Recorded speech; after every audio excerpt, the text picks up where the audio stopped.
Hey, Cascade Hoops Talk, Billy D. I got Geraldo Lane here, Freed-Hardeman University.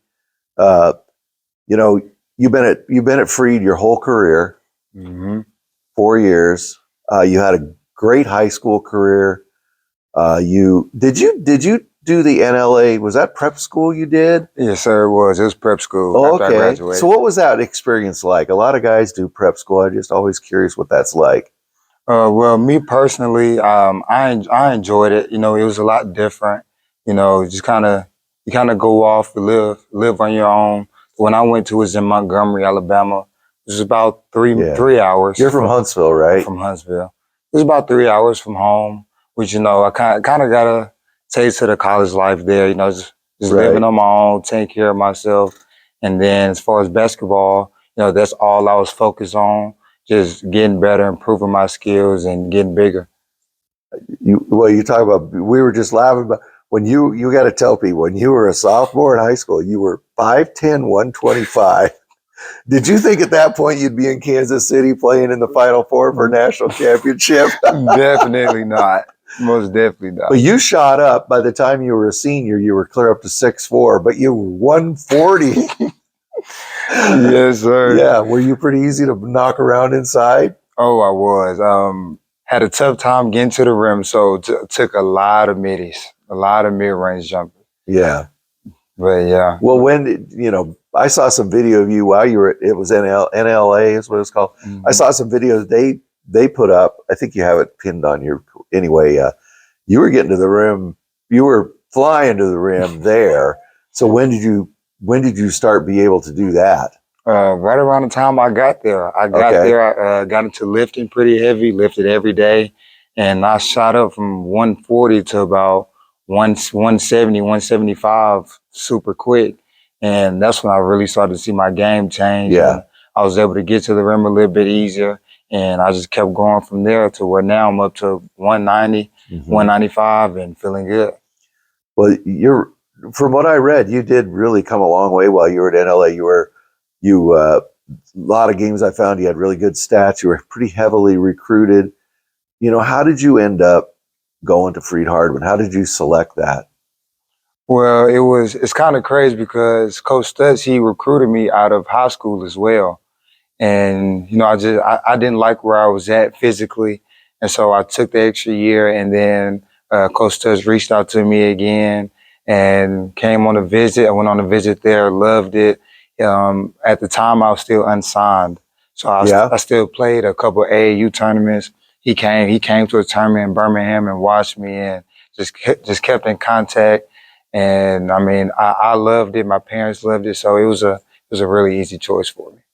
It sounds like he knows how to make contact with a young guy, and yeah, that's pretty cool. So when you played with some pretty high level guys in prep, when you got to Freed-Hardeman, okay, it's NAIA basketball first. What was your idea of NAIA basketball when you got there, and then what did you learn when you got there? What did you think of it? Did you know anything about it?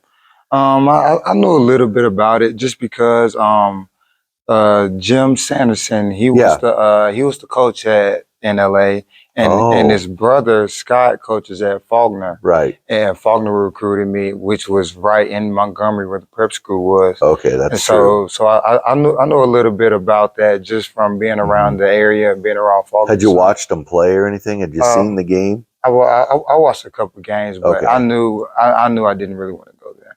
To Faulkner, yeah. But you knew NAIA was, some guys go in there a little bit surprised. So when you first got to practice at Freed-Hardeman, and what was it? I know there was something about your game that you said, "Oh boy, I better get ready because I'm not quite where these guys are." Yeah, I knew I needed to improve on getting to the rim and finishing strong at the rim. Yeah, because I was super used to just flailing and just trying to go around people. And I knew I would have to keep getting stronger and actually use that strength. Right, because you go from, like in high school, prep school, you're trying to avoid contact. Till you get to college, it's Well, you better look for that contact and you better score through it, right? Exactly. So that's what you're talking about? Exactly. So was it a lot of court work or weight work, or what got you there? A little bit of both, some skill work to work on, getting around the defender and actually working on touch around the rim. And then weight room work as far as when I get the contact, I'm able to absorb it and still finish through it. So when you first started practicing with Freed, did those guys work you over pretty good at the rim? Yeah, I got pushed around for a good. I got pushed around for a good minute. Yeah, it took some getting used to. That's for sure. But you've been part of this program now for 4 years. Just talk about what it's meant to your life. It's an amazing program, isn't it? Oh, it is. I'm extremely blessed, and coming to FHU was life changing for me. I honestly believe that I became not only a better basketball player, but a better man from going there. And I'll recommend FHU to anybody. Yeah. Yeah. Talk about some of your teammates. Riley McLaren, you've played with now for, well, you guys have been there together the whole time. Peyton Law, but you've been with a lot of guys a long time. I think you three have won the 3 championships, right, in the Mid-South. Talk about your teammates and what they've meant to you. Oh, they mean a lot to me. They're family to me. Riley McLaren, a special, one-of-a-kind guy. I've never met anybody like him, and I don't think I ever will. But he's a great guy. Peyton Law, another great guy, and I've just been blessed to being able to be around him for as long as I have. Did you find it was way better to have Peyton Law on your side than on the Yes, most definitely. What was that? Sorry, I got distracted making a joke. But you shoot the ball really, really well. I'm trying to look at my cheat sheet here. I think you're shooting 40. You're shooting 46% from 3. Does that sound right? Yes, Yeah, 33% for your career. So it's really grown. Sorry for the pause, but how did you? And you're lights out on the free throw line. You shoot like close to 90% or something. What makes you such a good shooter? Is that something you just had to work at, or was that a natural skill for you? Yeah, that's just another thing. Coming into my freshman year, I couldn't shoot a lick. Really? Oh, I couldn't. And how'd you score in high school? What kind of scorer were you?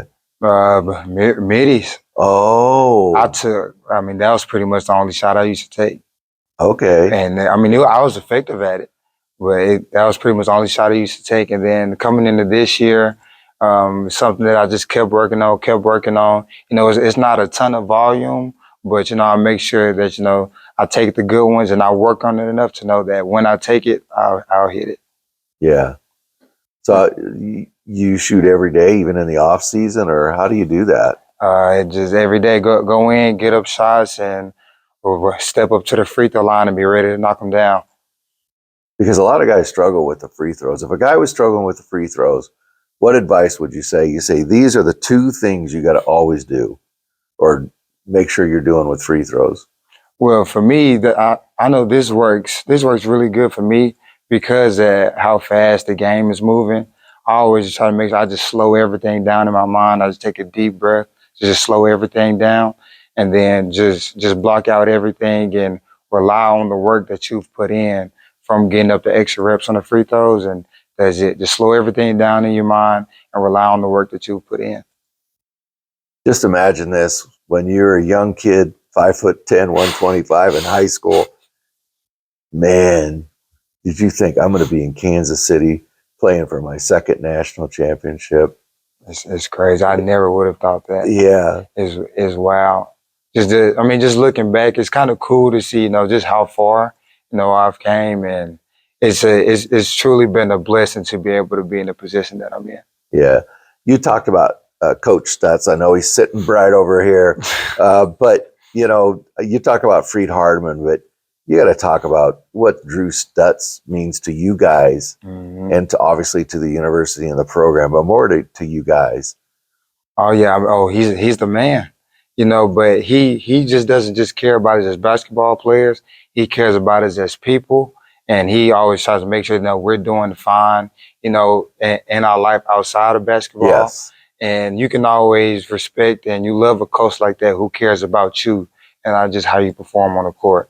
And then when we get on the court, when he does coach you hard, you know, that it's coming from a good place because y'all have that relationship with each other. We're approaching Monday and Tuesday, two of the biggest days of your life. Where does your team's head need to be? What do you guys need to accomplish the next couple of days to get the job done? We just need to be locked in and do what we do, and just we know that it's always us versus us, and that's been our mindset the whole year. You know, we try not to worry about any of the outside things. You know, we're gonna go in Monday night, and we're gonna do what we do, and you know, try to take care of business, and then we'll worry about Tuesday when it gets. Because everybody's really, really good at this point, aren't they? Yeah, everybody's good. But you've been there already. Yes, sir. And that's also something good because we have experience and we have guys that's been here, and so we feel comfortable in the position that we're in, but we also know like we have to go out there and take it if we really want it. Geraldo, thank you. That's Geraldo Lane, Freed-Hardeman Lions basketball. Thank you, sir. Thanks for having me.